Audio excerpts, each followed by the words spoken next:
Yes बेटा, अहमदाबाद, अहमदाबाद की best location हमने बताना है। Why Ahmedabad is best suitable for cotton textile industry, because it is located इन गुजरात। ठीक है, सबसे पहले तो हमने ये बताना है कि इसकी लोकेशन जो है that is best suitable. Gujarat is known for black soil, तो गुजरात में जितनी ब्लैक सॉइल होगी, जितनी ब्लैक सॉइल होगी उतनी ही कॉटन की कल्टीवेशन अच्छी होगी।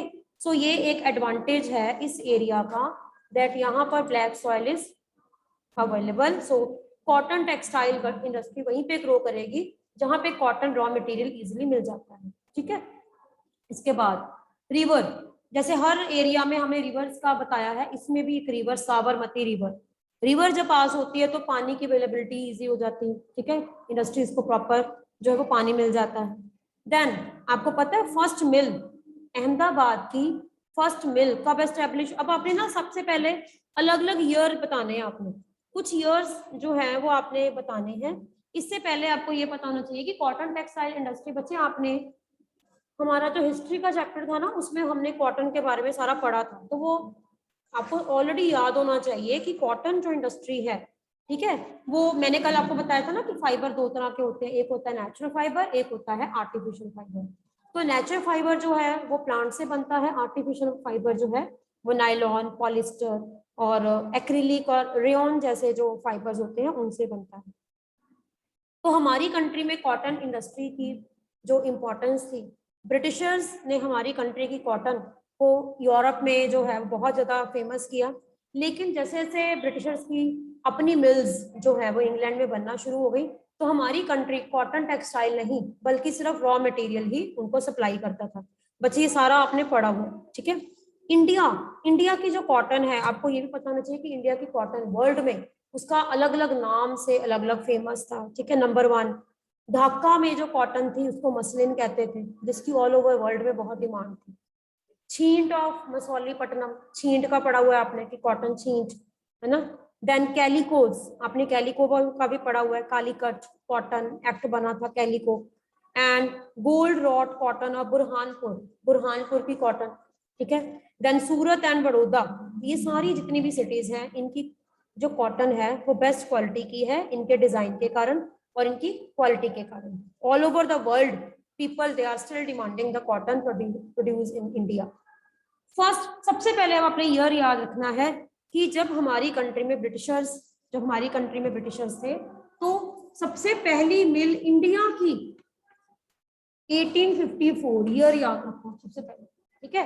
फर्स्ट, अगर मैं आपसे ये पूछती हूँ कि first cotton mill, textile mill कब बनी थी इंडिया में, तो आपको ईयर कौन सा याद रखना है, 1854, और प्लेस कौन सा, मुंबई। ब्रिटिशर्स के टाइम पीरियड में सबसे पहली जो कॉटन इंडस्ट्री या टेक्सटाइल मिल जो थी वो कहाँ पे बनी, मुंबई।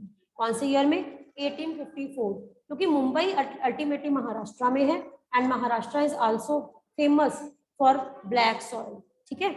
और उसके बाद धीरे धीरे, मतलब मेन अगर स्टेट्स की बात आए ना, तो 2 मेन स्टेट्स हैं जो हमारी कंट्री में बेस्ट कॉटन को प्रोड्यूस करती हैं, that is Gujarat and Maharashtra.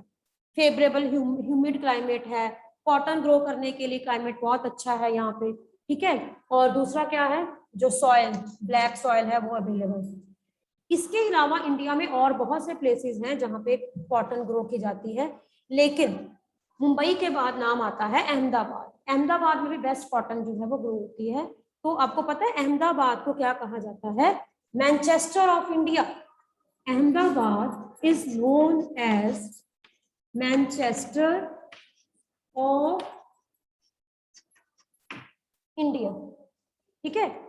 और इसी तरह से ओसाका को भी क्या कहा जाता है, Osaka is also known as Manchester of Japan.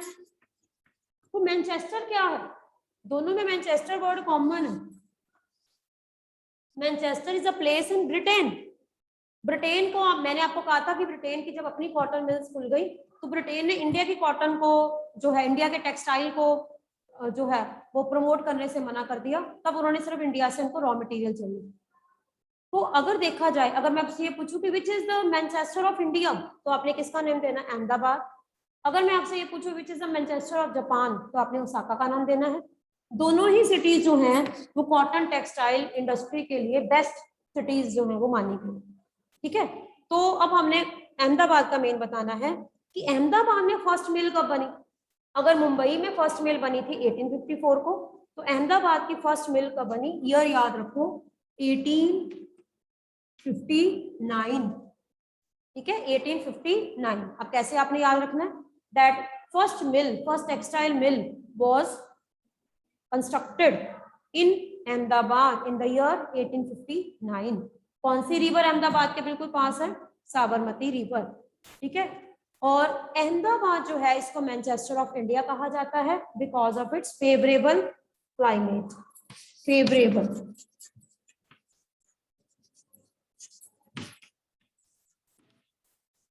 Favourable climate for किसके लिए, कॉटन के लिए।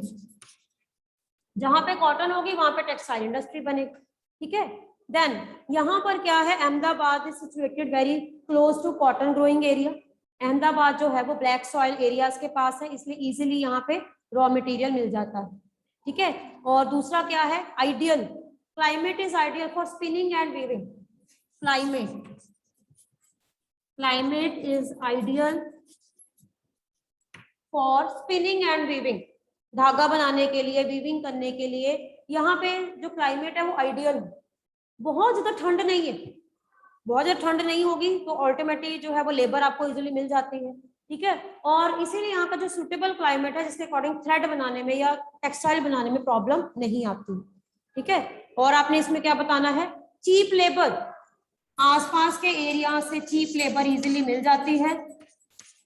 ठीक है, तो लेबर, जितनी ज्यादा लेबर होगी उतना ही ज्यादा जो है वो काम का प्रोडक्शन बढ़ेगी, और जितनी लेबर जल्दी काम करेगी उतना ही प्रोडक्शन प्रोसेस, धागा या जो थ्रेड है या जो यान है या जो टेक्सटाइल है वो और जल्दी बनेगी।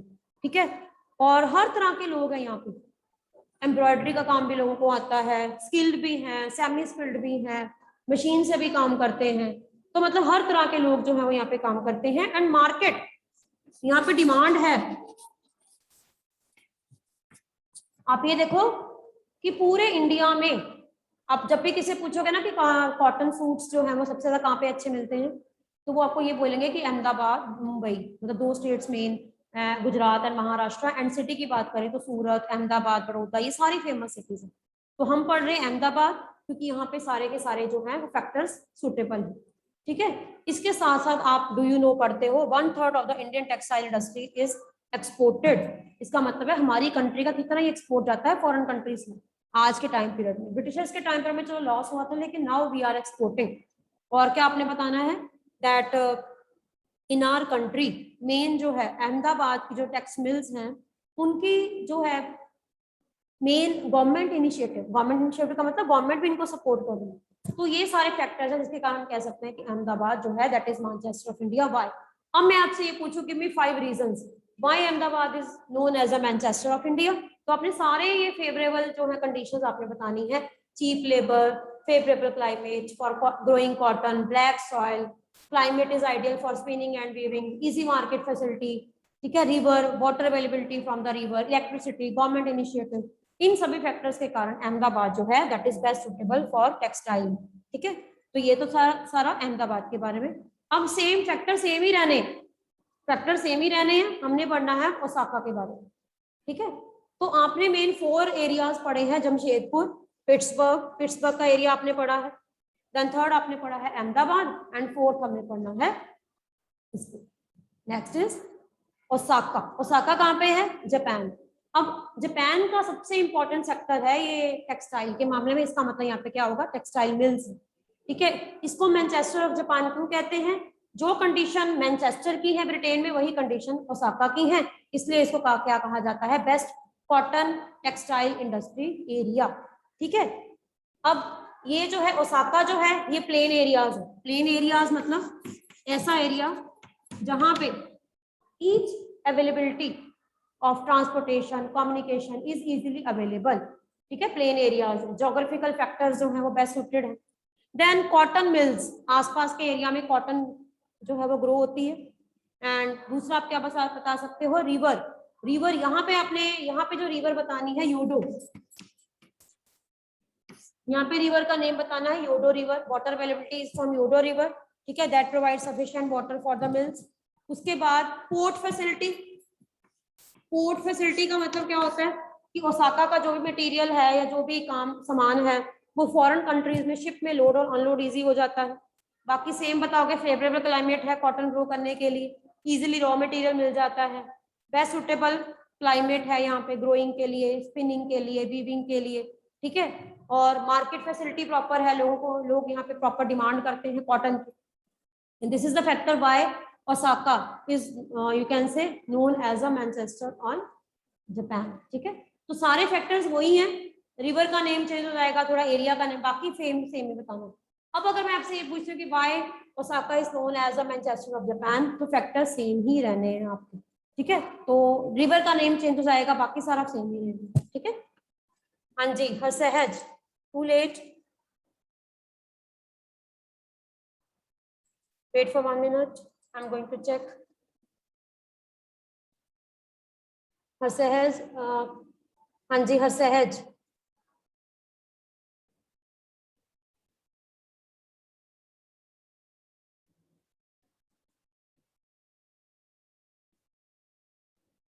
so that was all about the chapter, ठीक है। Any doubt regarding chapter? Then we will discuss question answers. Any doubt? So now you have to raise hand, because with the help of you I will able to give the answers of these questions, ठीक है। First question क्या है? What is the meaning of industry? Raise your hand. Very good, Prabal. Prabal देख लो, online number 1.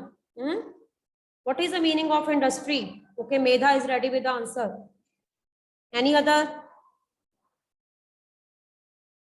Okay, Astha. हाँ जी. First of all, Prabal will give the answer. Keep your mic on. Prabal. Yes, ma'am. Industry refers to an economic activity that is concerned with production of goods, extraction of minerals, or the provision of services. Thus, we have iron and steel industry, coal mining industry, and tourism industry. Very good, ठीक है। तो हमने example भी साथ जरूर देने होते हैं, ठीक है। Number 1, what is the meaning of industry? आपने पहले डेफिनेशन बतानी है दैट इंडस्ट्री क्या होती है, एक ऐसी एक्टिविटी होती है, इकोनॉमिक एक्टिविटी होती है that is related to production. किसी भी इंडस्ट्री में मेन प्रोडक्शन होती है, चीजों को प्रोड्यूस किया जाता है, प्रोडक्शन ऑफ गुड्स, और क्या हो सकता है, मिनरल्स, मिनरल्स को एक्सट्रैक्ट किया जा सकता है, extraction of minerals, and provision of services, services को प्रोवाइड किया जाता है, ठीक है। Number 1 production, number 2 extraction, number 3 services. For example iron and steel industry, ठीक है, as tourism industry.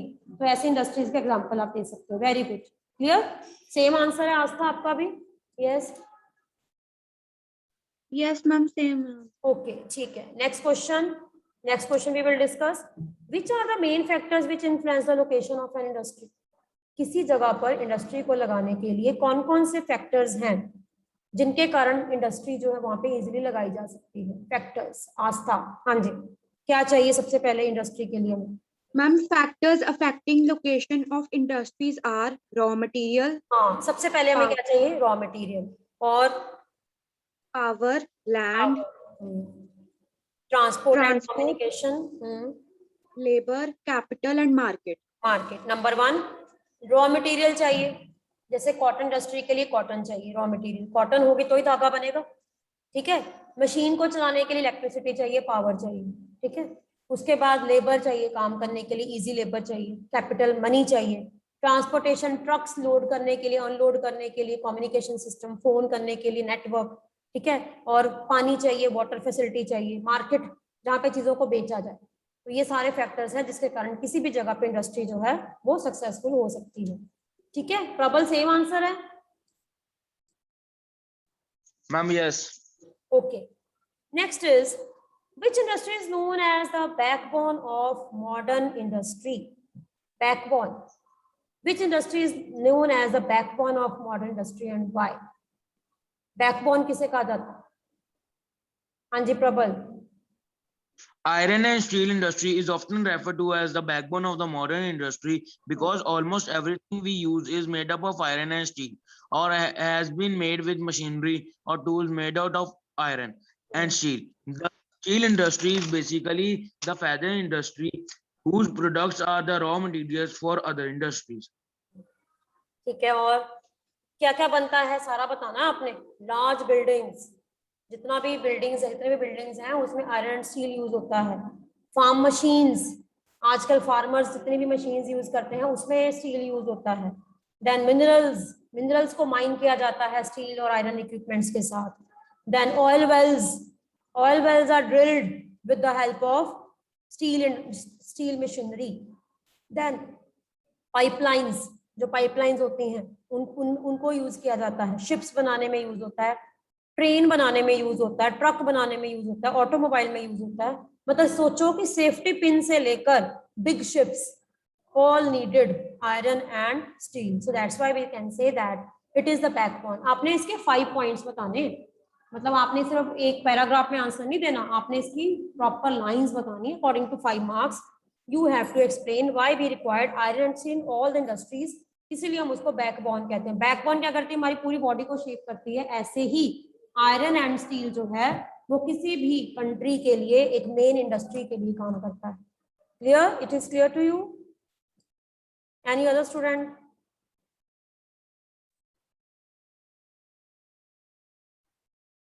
Okay, Medha, same answer or you want to speak something different? Ma'am, same answer. Okay, same answer is clear? Yes, ma'am. Okay, ठीक है बेटा। Yes, next, any other student? Why cotton textile industry rapidly expanded in Mumbai? Mumbai में कुछ factors बताओ कि मुंबई में क्यों, सबसे पहले मुंबई में ही क्यों कॉटन इंडस्ट्री जो है ग्रो। मेन आपने वही बताने हैं, क्लाइमेटिक फैक्टर। सबसे पहले मुंबई में क्यों की गई, वही फैक्टर बताने कि मुंबई, जो फैक्टर आपने अहमदाबाद में बताए वही मुंबई के बताने। हाँ जी आस्था, नंबर 1 आपने सबसे बताना है कि first mill was opened in 1854 in Mumbai. Why? Number 1, number 2 ऐसे बताना। हाँ जी आस्था। हाँ जी। The first successful mechanized textile mill was opened in Mumbai in 1854. The warm, moist climate number 1 is Mumbai का, हाँ मुंबई का क्लाइमेट ना वार्म है। मुंबई में जो है वो मॉडरेट है, ना ज्यादा ठंड होती है ना ज्यादा गर्मी होती है, तो इसलिए वहां पे लेबर इजीली मिल जाती है, वहां पे टेम्परेचर की प्रॉब्लम नहीं आती है, तो क्लाइमेट इज सुटेबल। हाँ, availability of raw material. Second is raw material, आसपास के एरिया से ब्लैक सॉइल होने के कारण कॉटन इजीली मिल जाती है। Third, Port for importing machinery. हाँ मशीनरी, इंडस्ट्री लगाने के लिए बड़ी बड़ी मशीनें चाहिए, और उस टाइम पर में सारी की सारी मशीनें फॉरेन से मंगवाई गई थी, तो पोर्ट एरिया यानी कि शिप से सारी की सारी मशीन्स को इजीली इंडिया में लाया गया, तो पोर्ट एरिया होने के कारण मुंबई को एडवांटेज मिला, बेनिफिट मिला। और This industry flourished in the states of Maharashtra and Gujarat. हाँ, skill labour, labour easily Mumbai में लेबर इजीली मिल जाती है, चीप लेबर है, लेबर मिल जाती है, वहां पे लेबर मिल गई। तो ये भी कुछ रीजंस हैं जिसके कारण हम ये कह सकते हैं कि मुंबई में सबसे ज्यादा जो है वो टेक्सटाइल इंडस्ट्री ने एक्सपैंड किया। अकॉर्डिंग टू 5 मार्क्स, जब आप 5 मार्क्स में बताओगे ना, नंबर 1 हमने बताना है। पहले तो मुंबई की इंपॉर्टेंस ही बतानी है कि that during 1854 first mill was, textile mill was opened in Mumbai. Second thing आपने बताना है, सेकंड रीजन बताओगे, इसका जो क्लाइमेट है, the climate of Mumbai is moderate, warm and moist. Warm and moist होने के कारण यहाँ पे कल्टीवेशन की प्रॉब्लम नहीं आती है। Third is soil, best soil, black soil is available, so raw material easily, cotton का जो रॉ मटेरियल है वो आसपास के एरिया से मिल जाता है। नेक्स्ट आपने बताना है कि cheap labour is available in the nearest areas, आसपास के एरिया से चीप लेबर इजीली मिल जाती है। नेक्स्ट इज पोर्ट सिटी है, पोर्ट फैसिलिटी है, कॉटन टेक्सटाइल यानी कि दोनों ही है, रॉ मटेरियल या मशीन्स मंगवाने के लिए शिप्स जो है वो इजीली पोर्ट एरिया से लोड हो जाती हैं, और उसके बाद टेक्सटाइल जो कपड़ा बन जाता है उसको मार्केट में अगर बेचना है, कहीं पे भी बेचना है, तो शिप्स के द्वारा उसको इंटरनेशनल मार्केट में भी बेचा जा सकता है। तो ये कुछ एरियाज जिसके कारण टेक्सटाइल इंडस्ट्री मुंबई में ओपन की गई सबसे पहले। एंड सेकेंड सिटी है अहमदाबाद। अहमदाबाद में कब हुई? 1859 में। ठीक है प्रबल, सेम आंसर? Yes ma'am. ठीक है, अच्छा आगे आ जाओ। नेक्स्ट जो क्वेश्चन है आपका, that is tick the correct answer. ठीक है, टिक द करेक्ट आंसर। इसमें क्वेश्चन भी है। हाँ जी, मैम एक और क्वेश्चन भी है, what are the similarities between information technology industry in Bengaluru and California? Okay, I think new books में ये नहीं है, अगर पुरानी बुक्स में है तो वी विल डिस्कस। क्वेश्चन बोलो आप। मेरे पास जो बुक है ना, कितने बच्चों के पास न्यू बुक्स हैं? आई थिंक उसमें ये क्वेश्चन नहीं है, तो चलो ठीक है प्रॉपर आप क्वेश्चन बोलो। हाँ जी, क्वेश्चन बोलो, which are the similarities between Bangalore and information technology industry in Bengaluru and California. Okay, Bengaluru and California दोनों ही आईटी सेक्टर में मेन हम कहते हैं कि फ्लरिश है। तो सिलिकॉन वैली जो है, वर्ल्ड की सिलिकॉन वैली जो है वो कैलिफोर्निया में है, लेकिन बेंगलोर को सिलिकॉन वैली ऑफ इंडिया कहा जाता है। सिलिकॉन वैली ऑफ इंडिया कहा जाता है बेंगलोर को, क्योंकि जो कंडीशन कैलिफोर्निया में है वही कंडीशन बेंगलोर में है। तो हमने सिमिलरिटीज बतानी है। हाँ जी, प्रबल बोलो इसका answer. Yes, similarities between information technology in Bengaluru and Silicon Valley in California are in the following ways. Bengaluru is located on the Deccan Plateau. Silicon Valley is next to the Rocky Mountains. Both have a clean environment. The mild climate of the year, close to educational. Pleasant climate है, दोनों का climate pleasant है। हर तरह की facility वहां पे, educational, scientific, ठीक है, और टेक्नोलॉजिकल फैसिलिटीज वहां पे अवेलेबल है। और both are close to major roads and airports. Both have access to markets. Both have skilled workforce. Both have low rents and low cost of living. This is the reason why दोनों sector जो है information IT sector के लिए best suitable है। ठीक है, तो हर sector जो है उसके लिए अलग अलग फैक्टर रिस्पॉन्सिबल होते हैं। कॉटन के लिए अलग है, आयरन स्टील के लिए अलग है, आईटी सेक्टर के लिए अलग है। तो ये सिमिलरिटीज हमने इसमें मेन बतानी है। ठीक है, आगे आ जाओ, take the correct answers. First, new जो बुक्स हैं उसके अकॉर्डिंग, हाँ जी, जिनके पास न्यू बुक्स हैं उनके अकॉर्डिंग आई थिंक थोड़ा डिफरेंट होगा। यस आस्था, हाँ जी, यस बेटा। Fort Gloucester is located in West Bengal. West Bengal. बच्चे प्रबल, जिनके पास ओल्ड बुक्स है ना बेटा, तो वो न्यू बुक्स के जो क्वेश्चन आंसर है वो ऐड कर लो। Fort Gloster is located in West Bengal. Fort का नेम है Fort Gloster, GLOSTER। It is located in the West Bengal. Next is which one of the following is a natural fibre? Natural कौन सा है? Nylon है, jute है, या acrylic है? हाँ जी पुण्या। जूट। जूट, ठीक है, जूट। तो जो पुरानी बुक्स हैं उनके अकॉर्डिंग प्रबल आप पढ़ो, आपका क्वेश्चन डिफरेंट होगा। क्या है? Yes ma'am.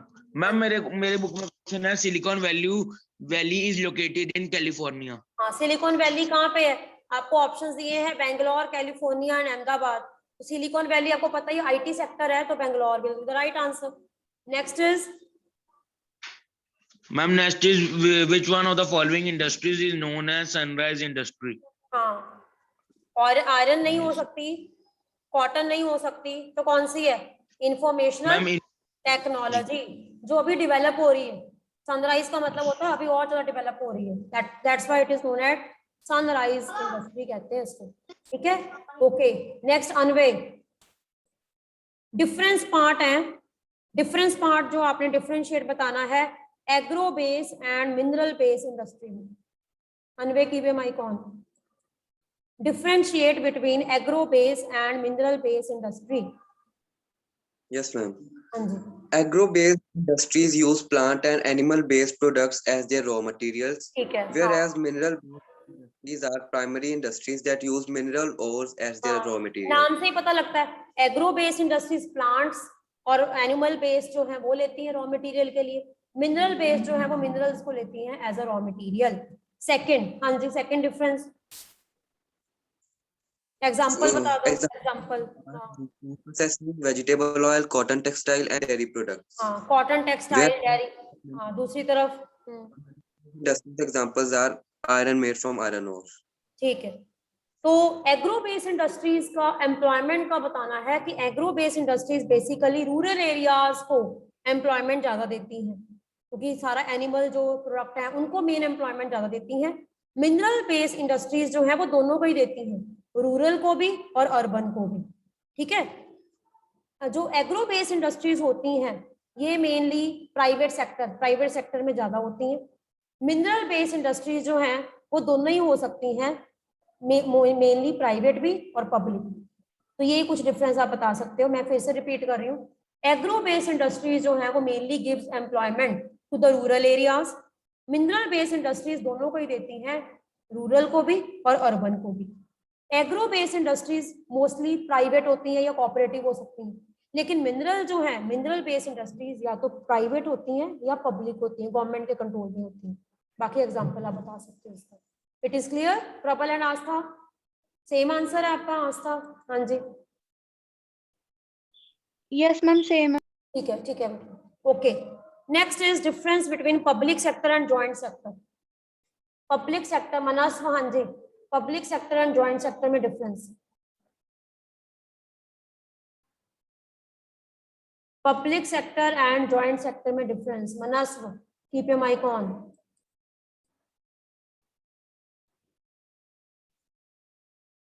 हाँ जी,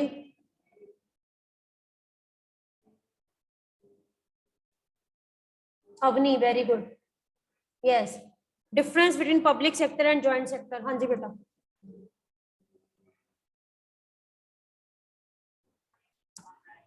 Ma'am, public sector industries are owned, control, controlled and managed by government. Government, ठीक है।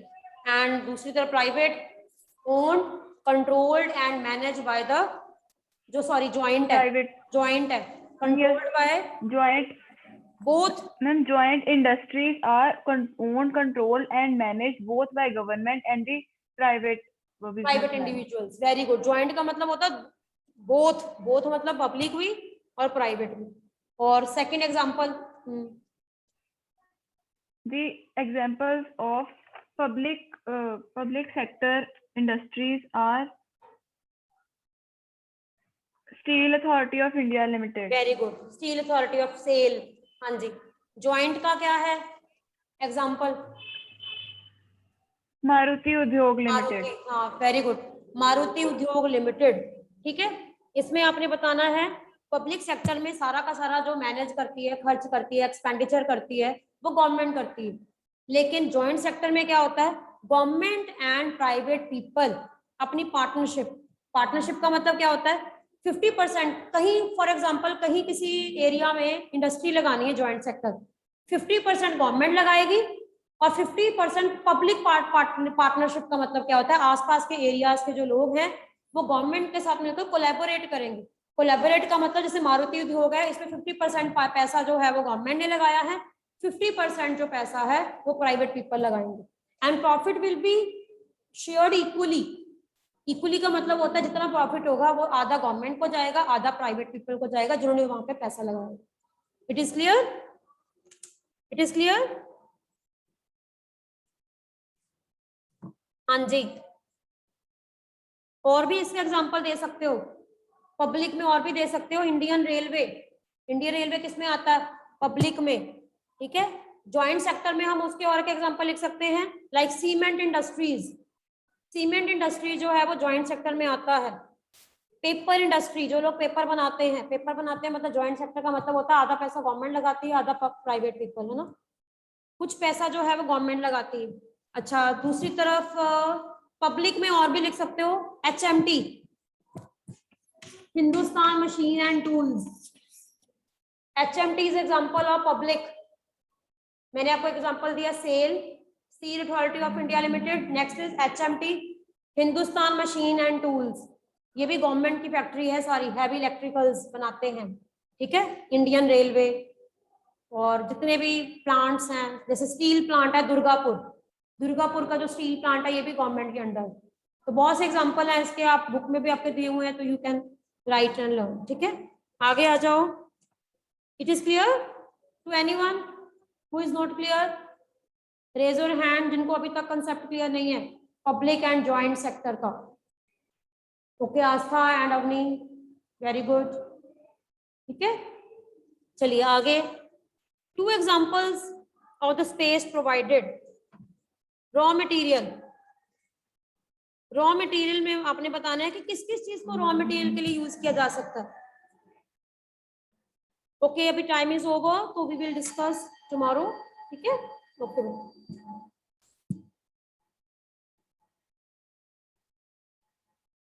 So you will complete question answers